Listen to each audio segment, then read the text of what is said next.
Imagine discovering that someone you trusted, even loved, was a fabrication, a carefully crafted lie from someone close to you. Why would someone invest years of their life deceiving someone close to them? Let's unpack this.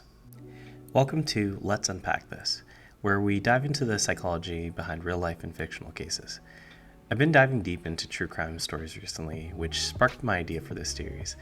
After watching the documentary Sweet Bobby, I couldn't stop thinking about the motivations behind the case. So join me as we unpack today's central question. Why would someone invest years of their life deceiving someone close to them? Sweet Bobby follows Kirat Assi, a successful London-based radio presenter who believed she was in a long-term relationship with a man named Bobby Jandu. Over nearly a decade, Bobby manipulated Kirat's emotions, deceiving her into a relationship filled with love, betrayal, and tragedy. The twist? Bobby was a complete fabrication. Behind the persona was Kirat's cousin, Simran Bogal, who created not just Bobby, but over 60 Facebook accounts, crafting a narrative that ensnared Kirat completely. Simran's motivations for catfishing her cousin Kirat for nearly a decade are complex and multifaceted. One strong driver appears to be a desire for control, but there may be deeper psychological factors at play, including complicated feelings of love, obsession, and even resentment. The idea of love as motivation may seem strange in a case like this, but in some instances, catfishers create a fabricated world to gain emotional closeness with someone they admire. This warped sense of affection may have motivated her to maintain an intimate connection with Kirat under the guise of a romantic partner, a relationship that would not have been possible if she approached it honestly. Given that the two women live in a small community that would shun such a relationship, this gives Simran an opportunity. In creating Bobby, Simran had a way to interact with Kirat on an intimate level without exposing herself, using Bobby to fulfill an emotional need she couldn't meet in real life.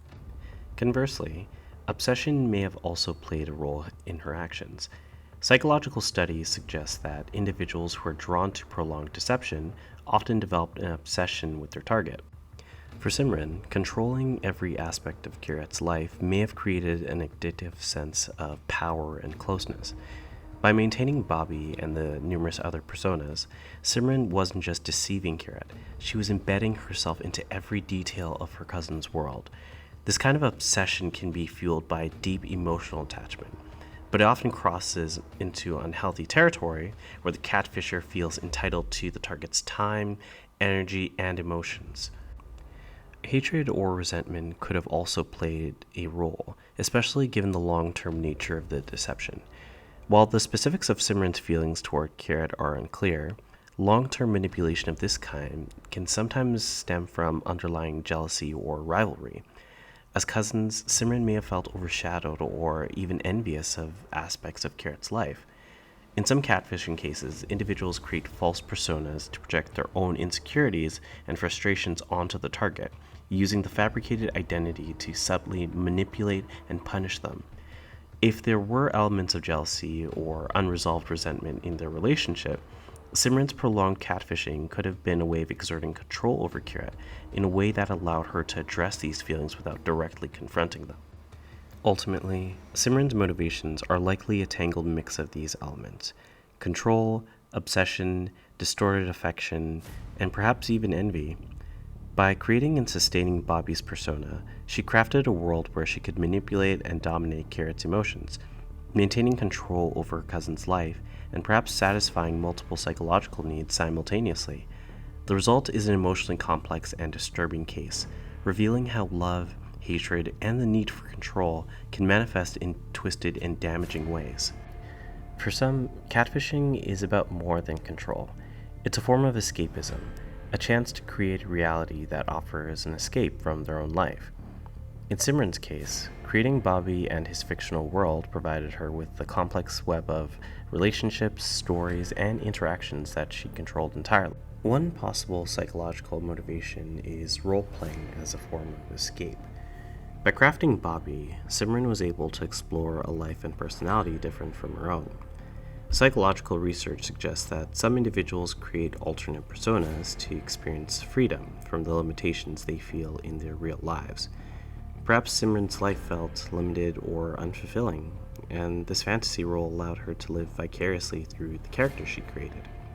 This form of escapism can become addictive, as the catfisher experiences the thrill and drama of a fictional life that feels to them as real as their actual life. For Simran, this was likely a source of intellectual stimulation and an emotional outlet.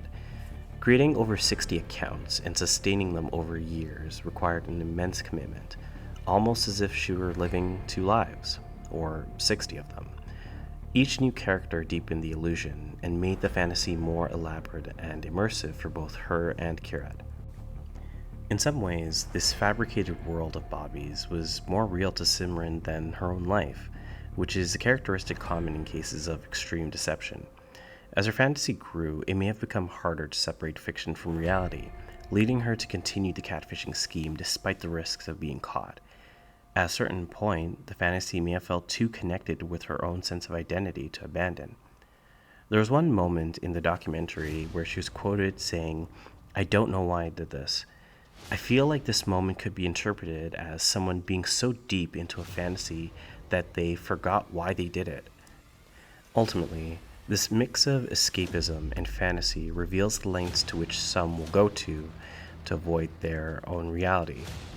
For Simran, catfishing was a way to create a new world, a world where she held all the power, where she could dictate every outcome, and where she could immerse herself in an intricate and addictive narrative that blurred lines between fantasy and reality.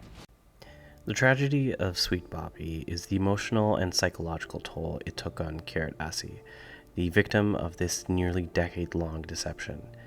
Discovering that someone you trusted, even loved, was a fabrication would be devastating under any circumstances. But in Kirat's case, the betrayal ran even deeper because the person behind Bobby was her own cousin, someone she knew personally and whom she never expected would manipulate her so profoundly. This betrayal led to profound emotional trauma, impacting her life on multiple levels. Betrayal trauma, a term often used in psychology, describes the intense feelings that arise when someone we trust violates that trust. For Kirat, the realization that her relationship was built on lies by someone so close to her was more than just a shock. It shattered her sense of security. People who experience betrayal trauma often struggle with trust issues, not only toward the perpetrator, but in all of their relationships. After all, if someone as close as a family member can deceive you this deeply, how can you trust anyone else? This experience likely left Kirat with a sense of identity confusion, as catfishing victims often find themselves questioning the reality of their own emotions, memories, and decisions. For years, Kirat's life revolved around Bobby and the relationship they shared. Her emotions, aspirations, and choices were deeply tied to this fabricated relationship, which had become a part of a personal story.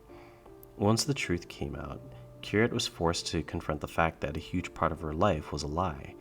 This realization can be disorienting and leave victims questioning their own judgment and sense of self. In cases like this, it's common for victims to experience symptoms of post-traumatic stress disorder, including flashbacks, heightened anxiety, and depression. Kirat invested years of emotional energy, time, and commitment into a relationship that was essentially a performance orchestrated by her cousin. The psychological toll of realizing these emotions were manipulated can be overwhelming. For Kirat, her own cousin's betrayal added layers of complexity, making it difficult to process the hurt and the resentment fully, as family bonds complicate the healing process. The feeling of isolation was another profound consequence for Kirat.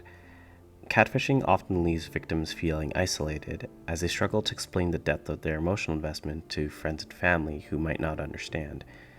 Even though Kirat had support from friends, the unique nature of her betrayal and the intensity of the manipulation made her experience deeply isolating. People often underestimate the psychological impact of emotional deception, leaving victims feeling alone in their pain.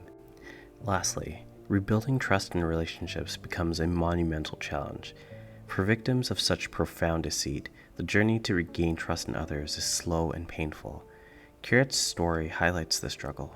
Rebuilding her life post-Sweet Bobby meant facing not only the loss of a fabricated relationship, but also the fallout with her own family and the ripple effects on her future connections.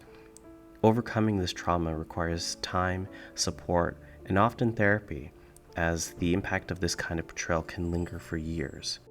Returning to our initial question, why would someone invest years of their life deceiving someone close to them?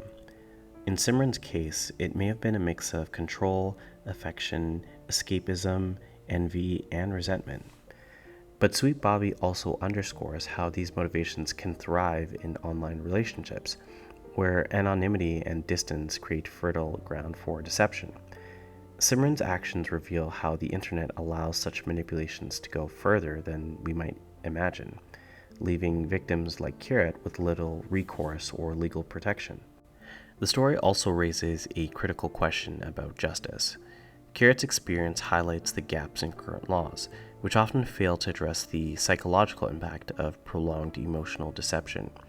Victims like Kirat, whose lives are deeply affected by manipulative online relationships, are left with limited options for justice. This case is a call for legal reform and for more awareness of the impact online relationships can have on our mental health. Ultimately, Sweet Bobby doesn't just leave us questioning why someone would commit such an act. It leaves us questioning how society can better protect those who fall victim to these kinds of manipulations.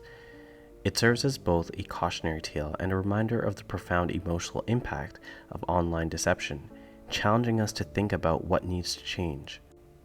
So, what are your thoughts? Why do you think people go to such extreme lengths to deceive others, especially those closest to them? Share your insights in the comments below. If this breakdown gave you a new perspective on the psychology behind Sweet Bobby, please like, subscribe, and join us for more episodes of Let's Unpack This. Thanks for watching, and remember to stay cautious in your digital interactions.